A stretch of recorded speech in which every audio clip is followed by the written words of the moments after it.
Hello, wrestling fans. Welcome to SICW All-Star Wrestling. I'm Drew Ebenhouse, proud to bring you a tremendous episode. We are in the aftermath of the fallout of our huge show in May this past in East Carondelet. We will have Attila Khan in action today. Kowalski will be in action today. Of course, we're going to run down the huge event this past May in the East Carondelet. We have a classic wrestling match featuring the legendary Jack Briscoe. And today, our TV main event is two big fellas. It's Big Texan taking on the very dangerous Derek Stone. That's our TV main event. And ladies and gentlemen, you might notice that at the moment, I am by myself. Lucky P. Larson, Esquire, is not here with me. You will find out why as we go through the program. Well, buckle up, fans. Let's head up to ringside for our first matchup. Ladies and gentlemen, today's opening contest is set for one fall. Introducing first, from the Far East, weighing in at 232 pounds, the Shogun. His opponent, from St. Louis, Missouri, at 240 pounds, Jason Breed. The bell has rung, ladies and gentlemen. Referee Nick Ridenauer has set off today's episode. Strong collar and elbow tie-up. Jason Breed and the Shogun locking up. Little bit of showing off from the Shogun. Trying a little bit of intimidation on Jason Breed. Oh, I don't know if that's going to work. Big boot right to the chest of the Shogun sends him crashing to the mat. Now, ladies and gentlemen, Jason Breed has really been steadily moving up into the upper echelon of talent here in SICW. Got in mind here, big splash. And the Shogun has to look out. Oh, big spear from Jason Breed. The Shogun, you would assume, would normally have the martial arts advantage. However, Jason Breed actually stepped away from professional wrestling once upon a time to work on his boxing and his mixed martial arts. So, and his submission game is on point, ladies and gentlemen. Jason Breed with the Fujiwara armbar, getting the job done early. Look at that. Jason Breed getting his arm raised, showing exactly why he has moved up into the main event picture here in SICW. Heck of an opening match. Jason Breed looking very impressive, picking up the win via submission with the armbar. All right, wrestling fans, I am here with the one and only Mr. Herb Simmons. The show we just finished up this past May in East Carondelet was really a game changer here in SICW. We've got new champions. We've had a departure. It's really changed the entire foundation of SICW here. Well, when they say Christmas comes early on some of that stuff, when Travis Cook got beat. Yes. That was like Christmas come early. I'm telling you. There was more high notes than low notes. One of the low notes, Gary Jackson, the Night Train, losing the Central States title to the big 450-pound Kowalski. Gary come up just a little short. But, I think when you put everything in everything that took place, Barbara Goodish winning the first ever Sam Muchnick Award. Yes. The Bruiser Brody Battle Royal, Belleville's own Bobby D. Yes. Winning that. I couldn't think of anybody better to have that. He went in there and eliminated 15 other individuals to become that winner of that classic trophy that we honor each and every year, our late great friend Bruiser Brody. You bet. Now, you mentioned running Travis Cook out of town. That was part of a huge main event that took itself all across the East Carondelet Community Center. It was bloody, it was violent, but it was Flash Flanagan getting the job done, defeating not only Attila Khan, but also Travis Cook to not only send Travis Cook packing from SICW, but Flash Flanagan is now the 5-time Classic Wrestling Champion. Well, and for those that was in attendance back then, when Flash came out from behind that curtain, I was standing at ringside because I wasn't sure if that was going to be the last time he would be representing SICW. It was a back-and-forth match. I think they had the fans going either way. It could have gone either way, and thankfully it went the way that it did.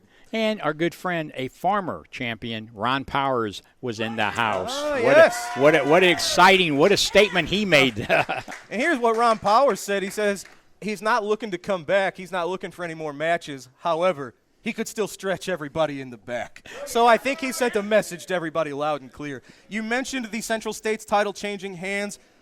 That was all part of the revelation of Lucky P. Larson. He's been this boss. We've been hearing Mauler, McDarby, and Kowalski talking about this boss for several months now. It was revealed to be Lucky P. Larson, and his grand scheme all came together as Mauler got involved, as Lucky and that briefcase of his got involved, and the result is Kowalski's your new Central States champion. Well, and I can't help but announcing, Lucky P. Larson, Esquire, as he wants to be called, may think he's the boss, but the bosses around here are those fans. In fact, there's a fan the audience has got a shirt on that says, "I'm the boss." So each and every one of the fans are the boss when it comes to SICW. Absolutely, and you mentioned it. Big props to Belleville's own Bobby D winning what is probably the biggest match in his career of the Bruiser Brody Memorial Battle Royal. Of course, that great trophy presented by Barbara Goodish. Great. It was a great, great night.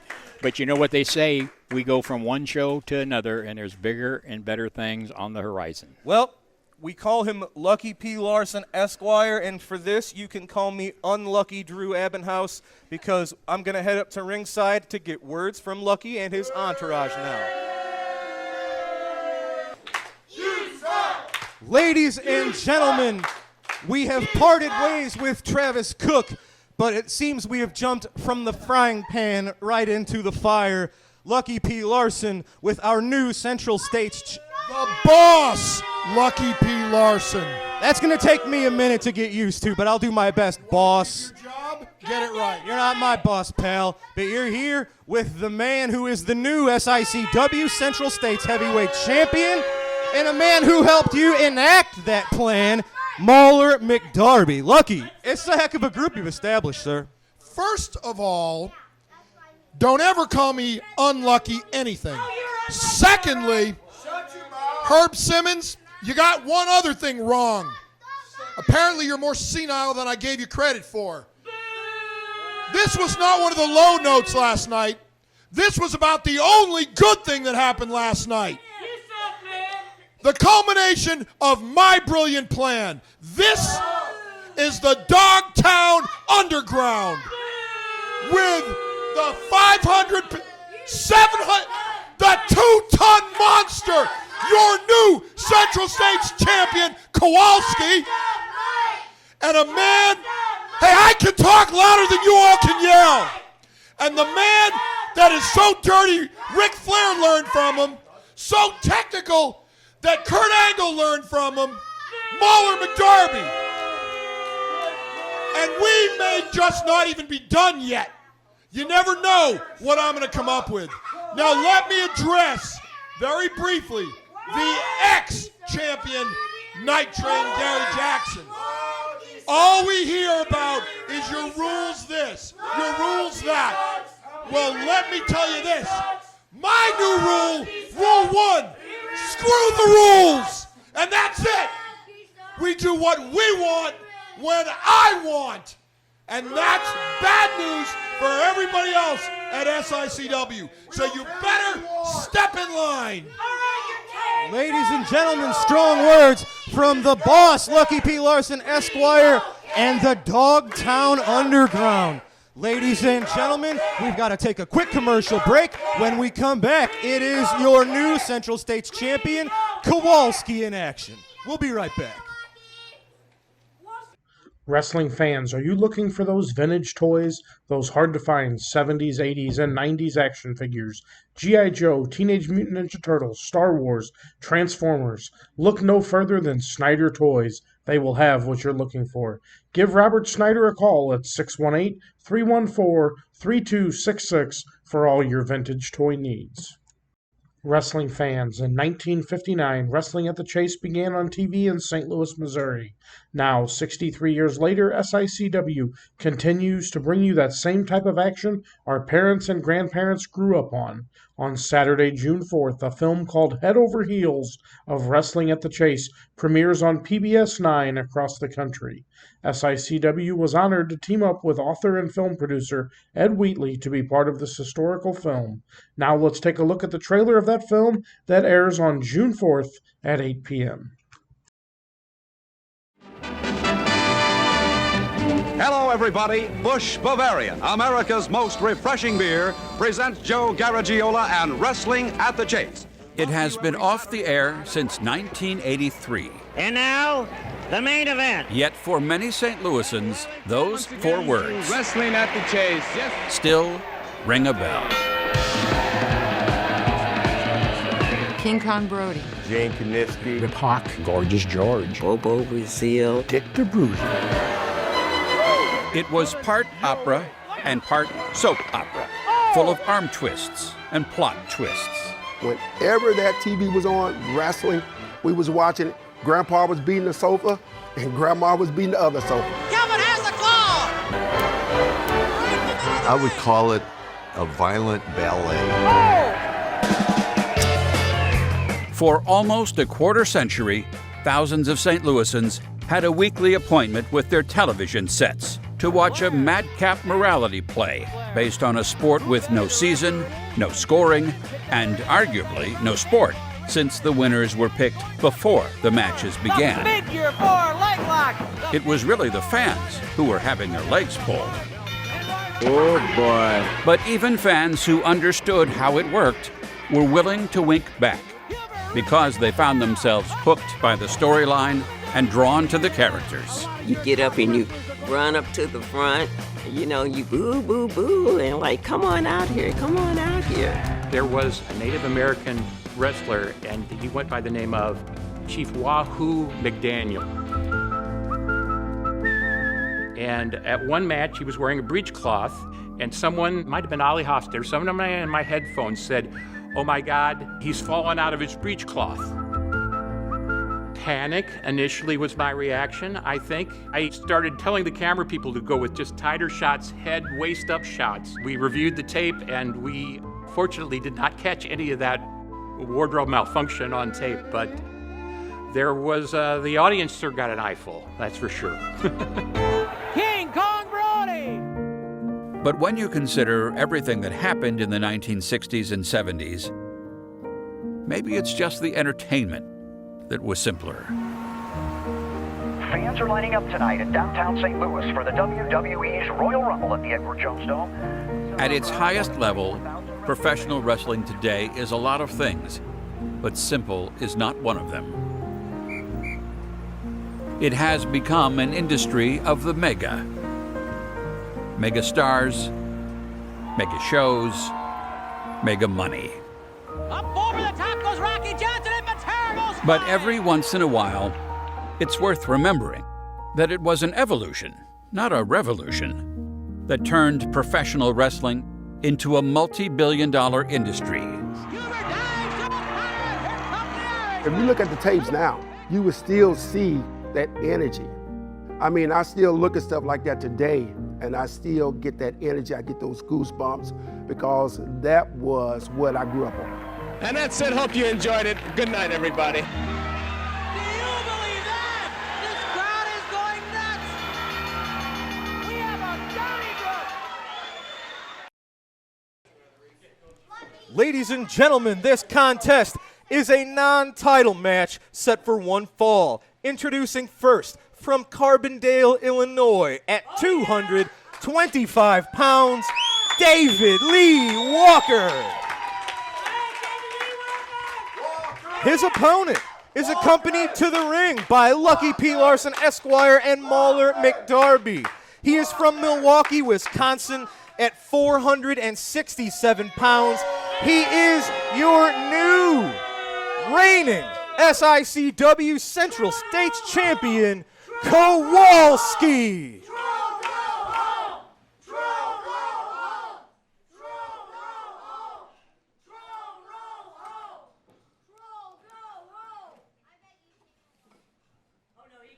Here's the Dogtown Underground making their debut as sort of a unit here. We'll see how this goes. And this is exactly what David Lee Walker has to do. Don't give Kowalski 1 second to get the momentum swing in his favor, but all it took was a headbutt and some strong blows.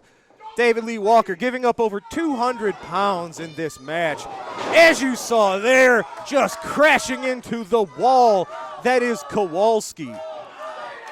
Now this is going to be an interesting trio here. Mauler McDarby, as Lucky said, he's technical, he's dangerous, and he's mean. And as we see Lucky P. Larson using one of his own ties to just strangle the life out of David Lee Walker. Kowalski is a very dangerous man in and of himself. Now you've given him someone like Mauler in his corner, and Lucky P. Larson, who I have to admit I underestimated. I didn't think Lucky was really capable of this, but joke's on me, I guess.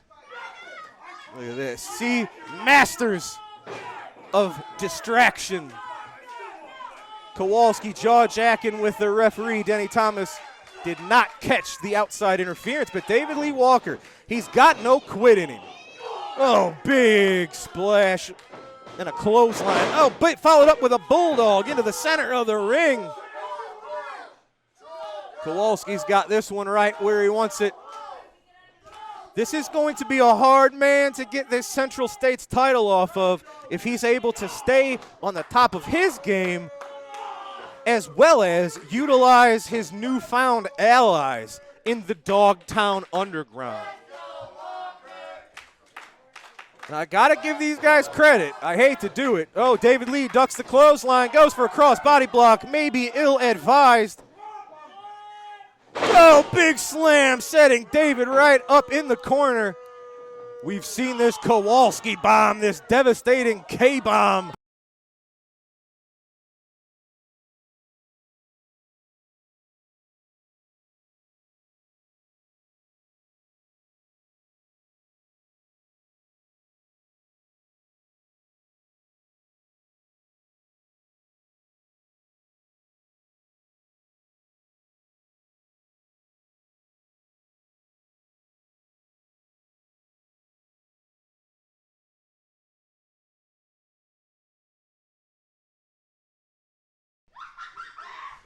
Ladies and gentlemen, I am here with the one and only Jason Breed. Jason, you were successful this past Saturday in six-man tag team action, and you fared as well as almost anyone in the Bruiser Brody Battle Royal. Did he win? Well, he did not, but he's came closer than a lot of people. Jason, keep moving up the ladder. You're in the top ranks here in SICW. What are your thoughts on this past weekend? What are your thoughts moving forward? I came real close to winning that Brody Memorial Battle Royal. So, Chunky P, you hold on just for a second. Let me say something. A lot of things have changed in the landscape of SICW. We have a new champion. We've gotten rid of Travis Cook. But it seems that we might have another problem on the horizon. I've seen a new Central States champion. I like that belt, though. I definitely like that belt, and I think I might be in contention for that belt. I'll have to check with management and see if I get a shot at Chunky P and his crew. But a lot has changed over this past week. But what hasn't changed is I'm here. And I'm here for them. And I'm here for the fans, and I'm here to lay claim to a lot of things. Attila Khan. I'm not done with you, Attila Khan. I'm not. I won't say that I was the reason you're not the champ, but I will say I was there and I witnessed it. Well, and to give yourself credit, you helped chase off a lot of folks, and you helped chase off Attila Khan after he was pinned. He was supposed to leave ringside. He did not. He had kept attacking Flash Flanagan until you came out. Yeah, sometimes you have to put your hands in the pudding, as you might say. Might get lucky and help somebody out when they need me. And that's what I'm here for. I'll see you later, Lucky. I'll see you later. You keep that belt gold for me, though. Take care, you guys. I'll see you later. Jason Breed, ladies and gentlemen, he is a man on a mission and somebody that you might have to keep an eye on yourself. If you put Jason Breed's brain in a pigeon, it would fly backwards. This is not a battle of wits or wills. I got more wits in my pinky than that man does in his whole body. Yeah, I don't know about that. Fans, you heard Jason Breed mention Attila Khan. It is time to head up to ringside to watch Attila in action. Ladies and gentlemen, this matchup set for one fall. Introducing first from St. Louis, Missouri, at 242 pounds, Brandon Beretta. His opponent from Mongolia, at 277 pounds, Attila Khan. So, is there something you'd like to say? Well, I'd like to say that Attila looks a little different right now. Uh-huh. Because I think I will address the elephant in the room, and no, I'm not talking about your ego. I am talking about the fact that I told you I knew who the boss was. Yeah. Well, I'll admit, I underestimated you, Lucky. Shame on me. That's exactly right. I didn't think you had it in you. Well, you were wrong. I was wrong. As usual. Now I know better. And now I get to come out of my Look at shell. this. Oh, Attila Khan dropped down. Brandon tried the leap over, but I think he caught his foot on Attila Khan. He tripped himself right into the ropes. Attila staying right all over him with the headbutts. So let's count here. How many wins does Brandon Beretta have so far? That's what I thought. Yeah. Now, ladies and gentlemen, Attila Khan, this is the first time we've seen him without the classic wrestling title in, gosh, almost a year. Yeah, but more importantly than that, he's without my good friend Travis Cook, who unfortunately was railroaded and cheated and just screwed out of his SICW career by that crook. Oh, look at that. He almost misdirected Brandon, and as he passed him, he clotheslined him in the back. That was pretty impressive. Saying before you interrupted me with this match, something more important, that crook Flash Flanagan railroaded Travis Cook out of here, and you have not seen the end of that. Well, maybe you haven't seen the last of Flash. Oh, ladies and gentlemen, you're wondering why someone like Brandon Beretta would be in a match against this vicious killer. Here's because the deal. He's stupid. It's actually because Brandon wanted another chance to test himself against Attila Khan. As I said, he's stupid. Now, you got to throw yourself into deep water to find out if you can swim, and that's exactly what Brandon's doing in this case. He's about to drown is what you're saying. But next time, he'll be that much better of a swimmer. I seriously doubt it. Oh, right, boot to the face. You can only drown once. Followed up by a strong clothesline. Look at that. You can see the pain on Brandon Beretta's face. Yeah, because he's in there with a killer shark. Nice knee drop. A la Harley Race. See? And he picked him up. This is a more vicious Attila Khan. I don't know if he picked him up or if Brandon got that left shoulder out at two. I do because he lifted the man up. Open your eyes. There he just did, slamming him to the mat with a body slam. This is more of a vicious Attila Khan. See, he now does what he wants. There's no more Travis Cook to hold him back. There's no more Travis Cook to get him off of somebody. That is a scary thought. Yes, it is. There's no more Travis Cook. It's a rabid animal with no leash. That's exactly right. And this is the end of the guppy. This. Right here. Reverse DDT from Attila to Brandon Beretta for the 3. Yep, how'd he do that time? He drowned again. Ladies and gentlemen, Brandon Beretta, a fine outing. Fine outing. He didn't pick up the win, but he tested himself against one of the best in the business. Terrific. And there's a lot to be said for that. Terrific. I can go songwrite with Paul McCartney. Does that mean I'm a sending him songwriter? right out to the outside. Look at this, ladies and gentlemen. The monster, Attila Khan. More vicious than ever. He's going to be on a warpath. Watch out, SICW locker room. Ladies and gentlemen, we got to take a quick break, but when we come back, we have a classic wrestling match featuring the legendary NWA champion, Jack Briscoe. We'll be right back. Are you looking for that good quality repair garage? Look no further than Pawpaw Towing and Auto Repair, located at 3492 Mississippi Avenue in Cahokia Heights, Illinois. For all your automotive repairs and service needs, let Pawpaw Towing and Auto Repair be the one to help you. 24-hour service for all the needs. Call 618-401-5220. Pawpaw Towing is the one to call.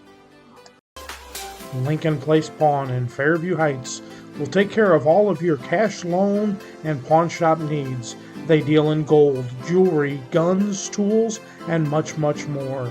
Lincoln Place Pawn, located at 823 Lincoln Highway in Fairview Heights, Illinois. Call 618-632-2274. Lincoln Place Pawn is the place to visit.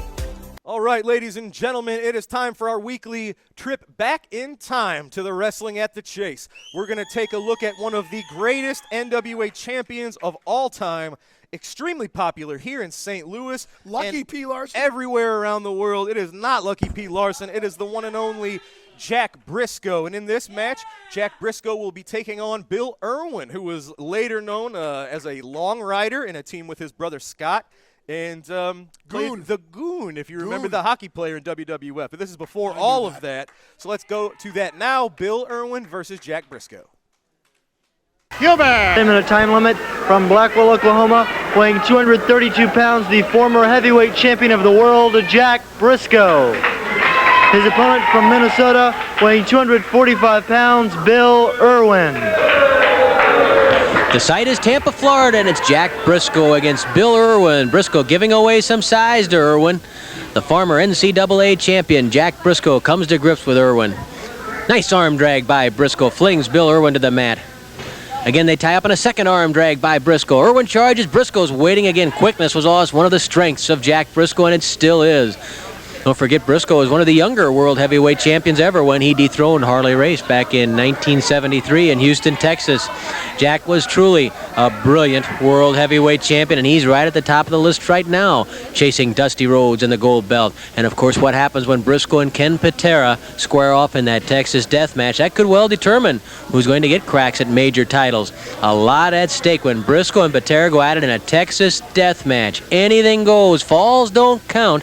The winner is declared. When one man concedes the bout, the referee stops the match due to injury, or someone cannot answer a 10 count after the 30-second rest period between falls. No time limit, anything goes. Briscoe and Patera have been at it before. They've tried to destroy each other. Well, they've really got a chance in a Texas death match. Briscoe working with his knee on the shoulder of Bill Irwin, grinding that shoulder, then twists the arm so more pressure is in the shoulder. Talk about the great scientific ability of someone like Pat O'Connor. Well, Jack Briscoe certainly fits right into that class. Undefeated in high school competition in the state of Oklahoma. He won the state high school wrestling title every time he competed. NCAA champion. He only lost one match in college, a 4-year career. And you know, of course, of his credentials as a professional. Toss in there, too, when he was playing high school football, he was all-state as a fullback. The drop kick there by Briscoe. Irwin brought to his feet by Briscoe. Jack always aggressive, always combative. He goes to the figure 4 leg lock, the figure 4 leg lock on Bill Irwin. What happens if he can get that on Ken Patera in the Texas death match and snap that knee of Patera? That would be interesting. It's Briscoe with the figure 4 leg lock on Irwin, who submits, and Jack Briscoe, the former world and Missouri champion, has another victory. We're back with more in a moment. Ladies and gentlemen, you just saw why all these years later, Jack Briscoe is still mentioned as one of the greatest NWA champions of all time.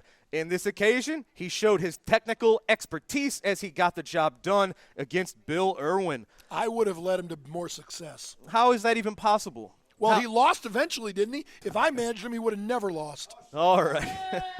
Well, ladies and gentlemen, great match from the past. We got to take a quick break, and when we come back, it is a great match from now, as our TV main event will be the dangerous Derek Stone against the one and only Big Texan. We'll be right back right after this.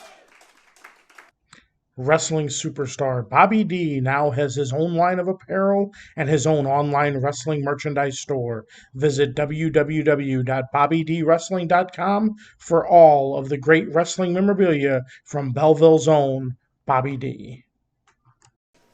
Hello, wrestling fans. Herb Simmons coming to you again with another special guest right here at the studios of SICW, my good friend Rich Engling from the Cauliflower Alley Club. Rich, you were here last night in the building. What did you think about it? Fantastic matches. Nothing better than the great matches right down home, old school wrestling. I love it. I love it. Well, and that's why we do what we do, because when I hear people say old school wrestling isn't alive, it's dead, territories are not good, they're not around anymore, I think we're proving that. But I want to talk about today is something that's close to my heart, and I know real close to your heart, and that's the Cauliflower Alley Club. Absolutely.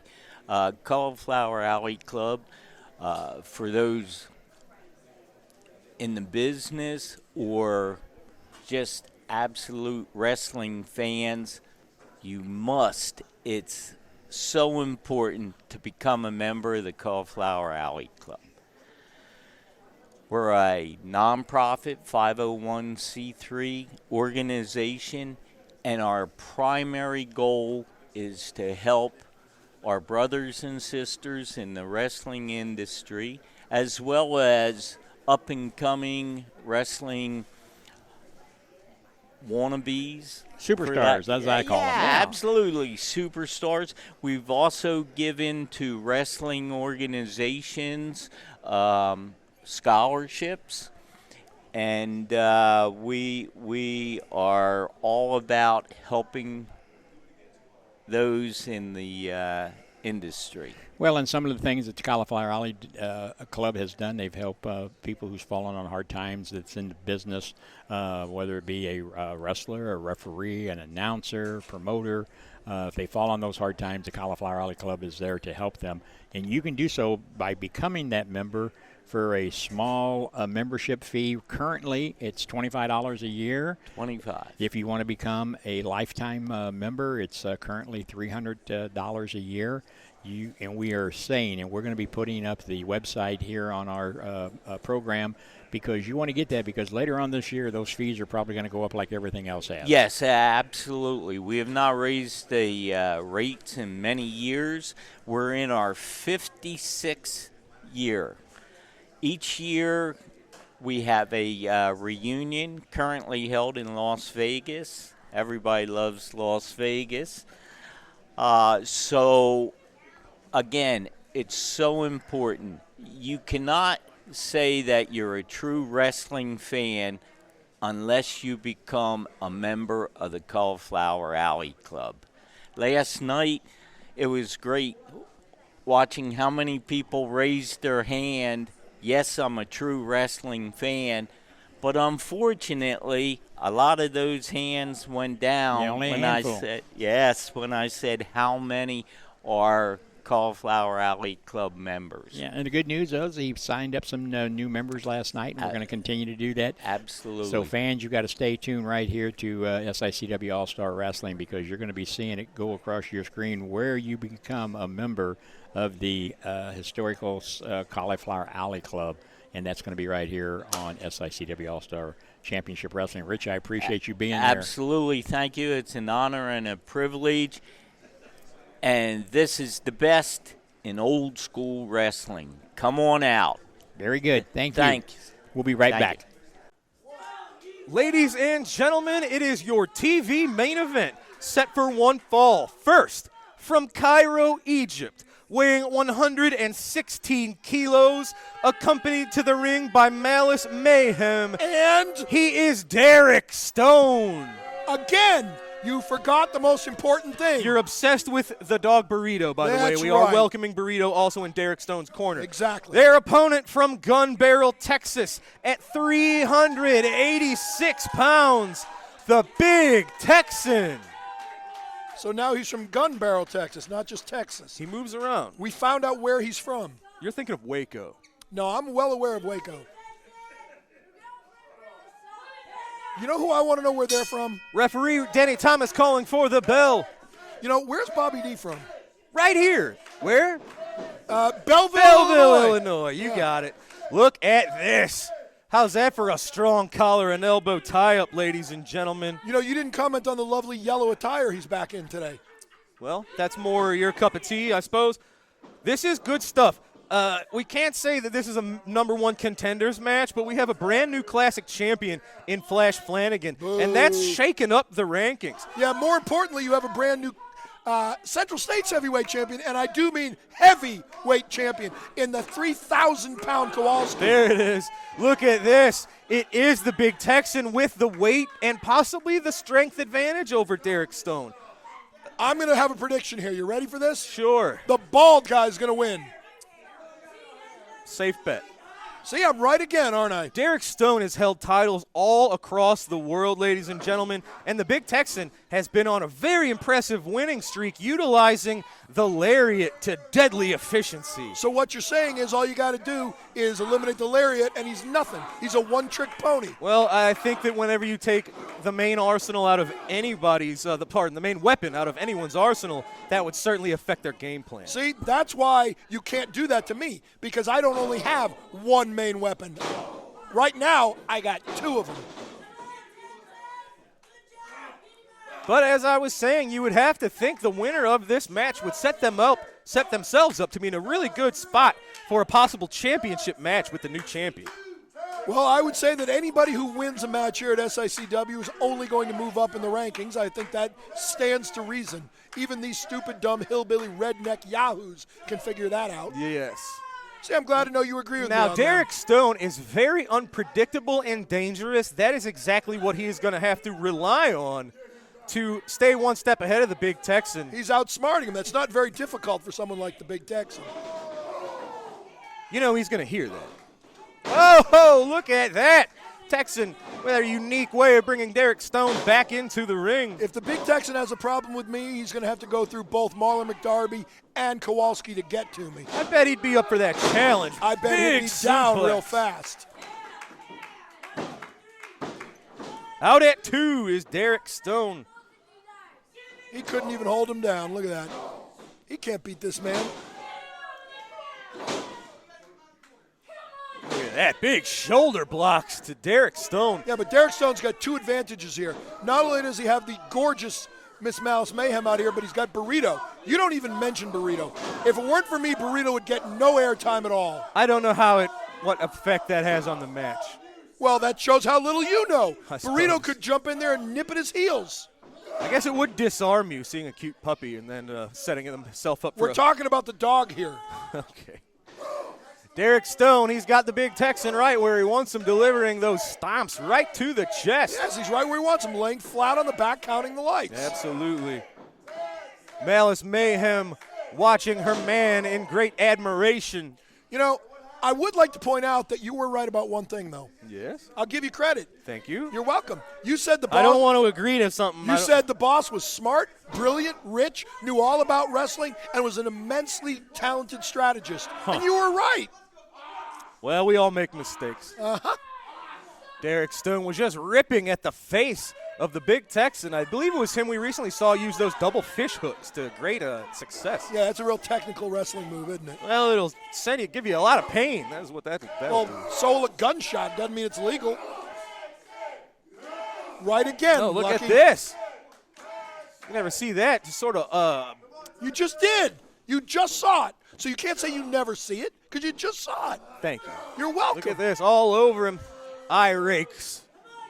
Sort of European uppercuts he was delivering to the knee when he had Texan See, in the now he's corner being there. very sweet because he's actually letting Look at Big this. Texan Malice have a- Mayhem. How about Yeah. those blows right to the kidney of the Big Texan? That's the first time a woman's been within 10 feet of him in years. That's not true. It is true. He doesn't shower. That's not true either.